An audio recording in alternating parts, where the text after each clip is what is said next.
Hi hello నమస్తే. నేను మీ Nikhila Teja. Welcome to Srinilu's channel. ముందుగా అందరికీ కూడా రాఖీ పండగ శుభాకాంక్షలు అండి. నిన్న మా ఇంట్లో వరలక్ష్మి వ్రతము రాఖీ పండగ రెండు సెలబ్రేట్ చేసుకున్నామండి. మా ఫ్రెండ్ వాళ్ళు 1.5 మంత్ నుంచి ఇక్కడ లేరనమాట. వాళ్ళు ఇండియా వెళ్ళి వచ్చారు వెకేషన్కని. సో ఇప్పుడు ఇక్కడ హాలిడేస్ సెప్టెంబర్ సెకండ్ వీక్ నుంచి స్కూల్స్ అనేవి స్టార్ట్ అవుతాయన్నమాట. వాళ్ళు ఇంకా హాలిడేస్కి వెళ్ళి వచ్చారు. వాళ్ళనైతే మేము నైట్ భోజనానికి అలాగే ప్రసాదాలు అవన్నీ తీసుకోవడానికి వాయినం తీసుకోవడానికి ఇన్వైట్ చేశాము. ఫస్ట్ అయితే నేను పొద్దున పూట మడిగట్టుకొని ఇలా ప్రసాదాలన్నీ చేసేసి పూజ అనేది చేసేసాకున్నానండి. ఇంకా ఈవినింగ్ తర్వాత మళ్ళీ వేరే చీర కట్టుకొని ఇంకా మా ఫ్రెండ్కి వాయినం అదంతా ఇచ్చామన్నమాట. తర్వాత మా ఫ్రెండ్ వాళ్ళ హస్బెండ్ ఎవరైతే ఉన్నారో ఆయనకి రాఖీ అనేది కట్టాను. తర్వాత తను కూడా మా వారికి రాఖీ అనేది కట్టింది. సో ఇలాగా ఎవరి ఇంటి ఆనవాయితీ ప్రకారం వాళ్ళకి అమ్మవారిని చేసుకోవడం పెట్టుకోవడం అనేది ఉంటుందండి. కొంతమంది కలశం పెట్టుకుంటారు, కొంతమంది ఫోటో పెట్టుకుంటారు. మాకు ఇలాగా ఖచ్చితంగా అమ్మవారిది ఇలాగా తయారు చేసి పెట్టాలన్నమాట. ఇదివరకు అయితే బిందెల మీద ఒక బిందె మీద ఒక బిందె పెట్టి అలాగా చేసేవాళ్ళము ఇదివరకు నా పెళ్ళైన కొత్తలో. తర్వాత కూడా ఇప్పుడు ఏంటంటే ఇక్కడ వేరే కంట్రీకి వచ్చిన తర్వాత నేను చిన్న పిల్ల కదా, చిన్న పాప కదా, దీంతో చేసుకోవడం కష్టమవుతుంది అని చెప్పి ఇలాగ రెడీమేడ్గా అమ్మవారివి ఇలా ఫేసు ఈ బాడీ పార్ట్ వరకు దొరుకుతాయండి ఎక్కడైనా కానీ.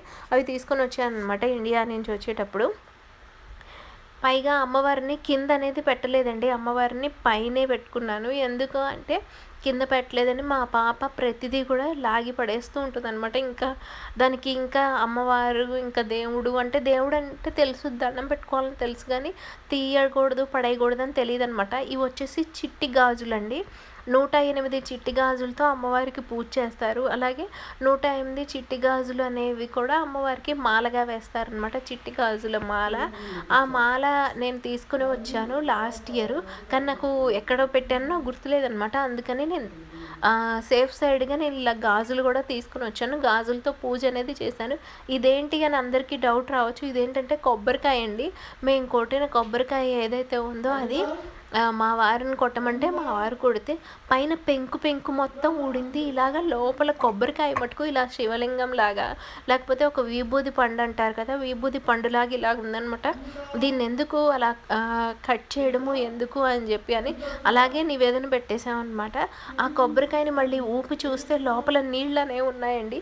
సో ఇలాగ పైన పెంకంతా ఊడిపోయి కాయ అలాగా రావడం అనేది చాలా అరుదుగా జరుగుతుందటండి. అది చాలా శుభ సంకేతం అంట అందరూ చెప్పారు. సో మీకు దీని గురించి ఏమన్నా తెలిస్తే కామెంట్ సెక్షన్లో పోస్ట్ అనేది చెయ్యండి, కామెంట్ అనేది చెయ్యండి.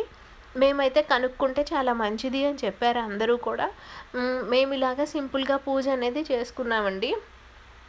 మా ఫ్రెండ్ అయితే ఈవినింగ్ వచ్చారండి. మా ఫ్రెండ్ వాళ్ళు మీకు చూసినట్లయితే ఆకాశం మొత్తం కూడా ఇంకా వైట్గానే ఉంది కదా, కానీ అక్కడ టైం చూస్తే 7:30 అయిందండి.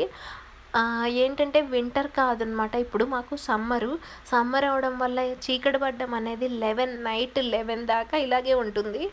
నైట్ 11కి మటుకి చీకటి పడుతుంది అనమాట. అప్పటిదాకా ఇలాగే స్కై అనేది ఇలాగే వైట్గా ఉంటుంది. ఇక్కడ నేను మా ఫ్రెండ్కి ఇలా పసుపు అదంతా పూసి బొట్లు అవన్నీ ఇచ్చి తర్వాత గంధం అదంతా పెట్టి మొత్తం వాయనం అనేది ఇచ్చానమాట.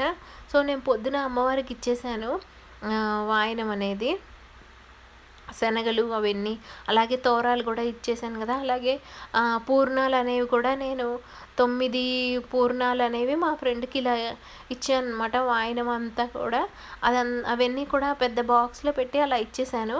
పొద్దున అమ్మవారికి ఇచ్చేసాను కాబట్టి, అంటే ఇస్తినమ్మ వాయనం పుచ్చుకుంటున్నమ్మ వాయనం అదంతా తనకి చెప్పలేదనమాట. ఎందుకంటే వాళ్ళు హిందీ వాళ్ళకి తెలుగు అర్థం కాదు. అవన్నీ కూడా నేను అమ్మవారికి పొద్దున చెప్పేసి పొద్దున అమ్మవారికి ఇచ్చేసాను అనమాట. 9 రకాల ప్రసాదాలు అయితే చేశానండి.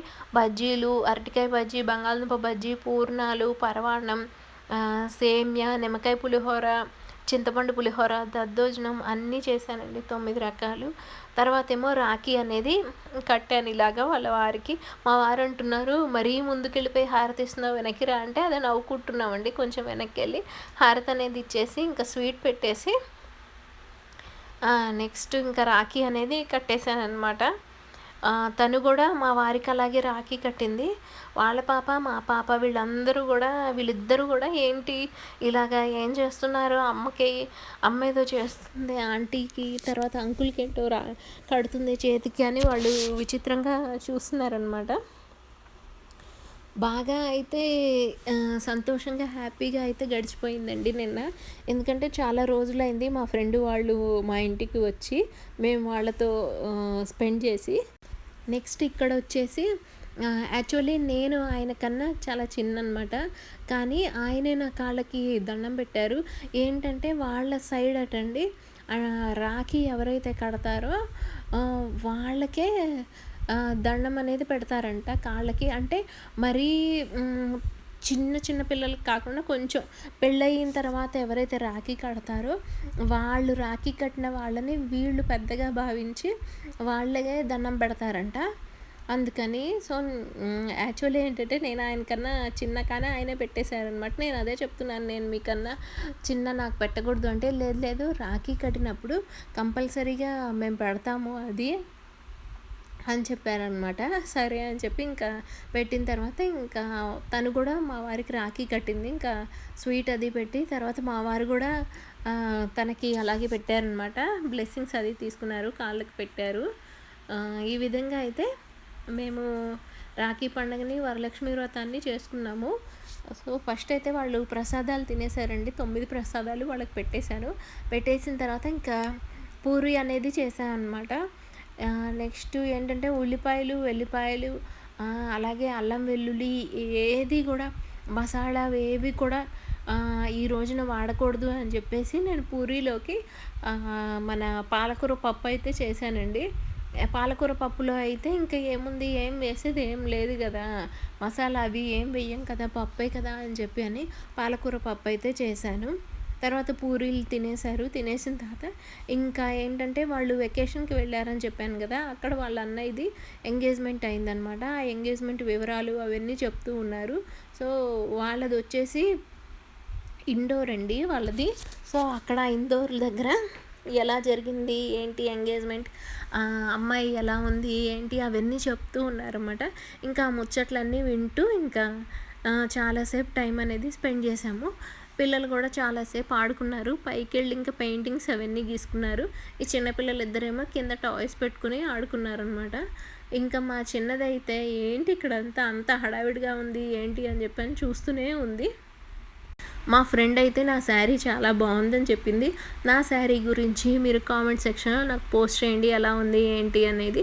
అలాగే మన ఛానల్ని ఎవరైనా కొత్త వాళ్ళు చూసినట్లయితే సబ్స్క్రైబ్ చేయండి. సబ్స్క్రైబ్ చేసిన తర్వాత బెల్ సింబల్ని క్లిక్ చేయండి. తర్వాత ఆల్ని సెలెక్ట్ చేసుకోండి. అప్పుడే నేను చేసే వీడియోస్ అన్నీ కూడా మీకు నోటిఫికేషన్ రూపంలో వస్తాయి.